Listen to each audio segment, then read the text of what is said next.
This Rise and Shine podcast series has been made possible by the generosity of the Zeidelman Family Foundation, which is committed to the unity and continuity of the Jewish people through meaningful and relevant Jewish education and wisdom.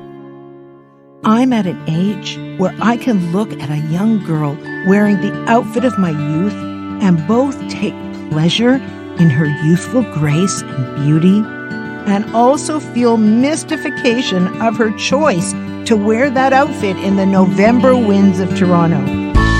This is Rise and Shine, a podcast that offers timeless wisdom and uplifting meditations to fill your heart, feed your soul, and start your day on a positive note. Here is Adrienne Gold Davis. I started smoking cigarettes at age 12. I thought it made me look older and cooler. And when I was a teenager, I had a fake ID, and I used to go to the clubs and dance the night away. Generally, I'd say I was sleeping at a friend's house, or I just snuck out. So, if you have a defiant and wayward teen, don't worry. While I recognize that the stakes are higher today, that the drugs are lethal, and that the health risks are even more severe, I eventually straightened out and I calmed down. But back then, it was as if the rules never applied to me, or at least I didn't think they did. I had this particularly favorite outfit. It was this little crop top, very current now, and it was held together. It was white, and it was held together with this little plastic ring between my breasts, and I wore it with this matching pencil skirt and stilettos. I loved that outfit. And I remember it today because I just saw a girl on the street wearing an almost identical outfit.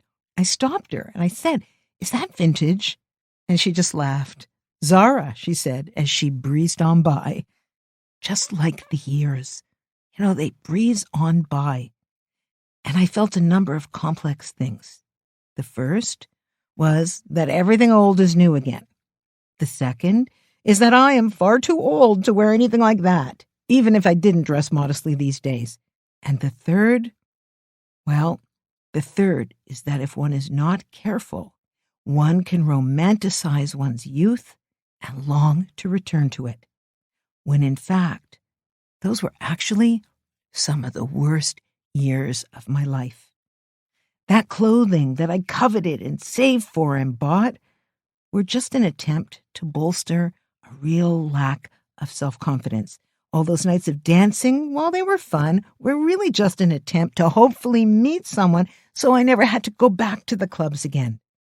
And the overtly sexually provocative clothing that I wore was truthfully an attempt to distract from a face that I felt was severely lacking in beauty and charm. And while I'm now at an age where the pictures that I once rejected as not so flattering are the best ones of me, I actually feel more beautiful now than I did back then. Why does George Bernard Shaw say that youth is wasted on the youth? Because while health and vitality and physical strengths may not be appreciated, I don't know many teens who feel anything but conflicted and confused and fearful and anxious. It seems to be part of that passage of life. But Shaw also said this: if at age 20 you're not a communist, then you have no heart. If at age 30 you're not a capitalist, then you have no brains. So what does Judaism say about the stages of aging in our lives? The first passage is for children, in this case specifically, little boys wearing tzitzit, which are the ritual fringes worn by traditional Jewish men, and the kippah, and the beginnings of a Jewish education. Let's take a look together at this beautiful thought that I just read. In the Bible, human life is sometimes compared to the growth of trees. According to a text, one is not permitted to eat the fruit that grows on a tree for the first 3 years. Some Jews apply this principle to cutting a child's hair. Thus, little boys are not given their first haircut until the age of 3.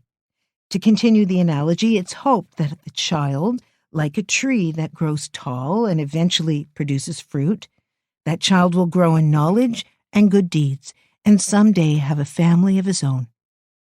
Hasidic rabbis have made this comparison, and in some communities, a boy before his first haircut is referred to as an orla. That's how we refer to a tree in its early years. Chabad Hasidim have another explanation. They say, for the first 3 years of life, a child absorbs the surrounding sights and sounds and the parent's loving care. The child is a receiver, not yet ready to give. At the age of 3, children's education takes a leap. They are now ready to produce and share their unique gifts. Jewish law fixes 13 for boys and 12 for girls as the age of responsibility. This is when we become bar and bat mitzvah, which is son and daughter of the commandments. We're old enough to take responsibility, or as my rabbi used to say, old enough to understand that they have a better chance of owning a team than playing on one. Such a cliche, nevertheless a little bit true. Tradition taught us that 18 years was the age for marriage. But my favorite milestone happens much later. We received the gift of Bina, understanding, say our sages, at age 40.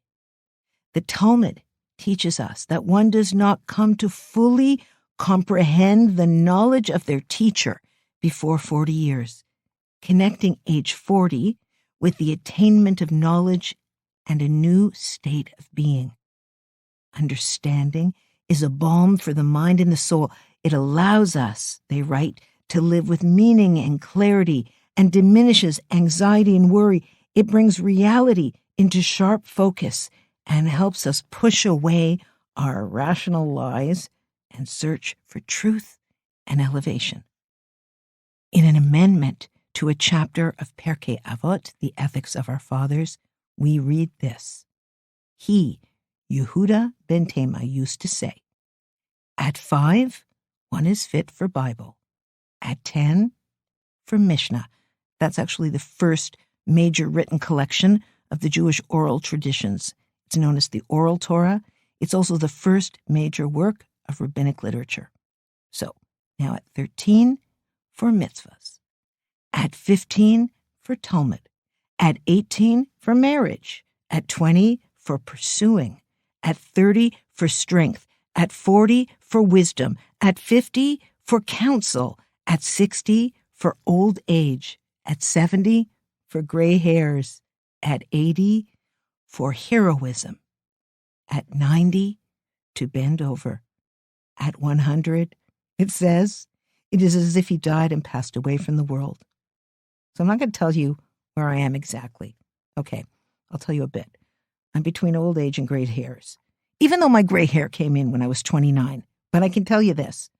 I'm at an age where I can look at a young girl wearing the outfit of my youth and both take pleasure in her youthful grace and beauty and also feel mystification of her choice to wear that outfit in the November winds of Toronto. But I get it. I have wisdom now. And with wisdom comes equally fashionable but more weather-appropriate fashion choices. This week, can you think back with honesty about all you've learned in the past years? And ask yourself honestly, would you trade this wisdom for the version of you who only wore high heels even in the snow? Can you, if you're blessed with having a parent or grandparent, ask them what they know now that they wish they had known at your age? And if they would share it with you, please? Because Judaism celebrates aging and endurance. In fact, the word hadar, often translated as beauty, can also mean to endure. And if we want to stay green and growing, we need to do the same. Thanks for listening to Rise and Shine. Don't forget to rate, review, and subscribe to Momentum Podcasts on Apple, Spotify, or wherever you get your podcasts. Join Adrienne again next time for more timeless wisdom and uplifting meditations that fill your heart, feed your soul, and start your day on a positive note. This podcast was sponsored by the Zeidelman Family Foundation. Spread the wisdom. Inspire Jewish individuals around the globe by supporting Momentum's podcasts. To sponsor, contact podcast@momentumunlimited.org. You're listening to a Momentum podcast.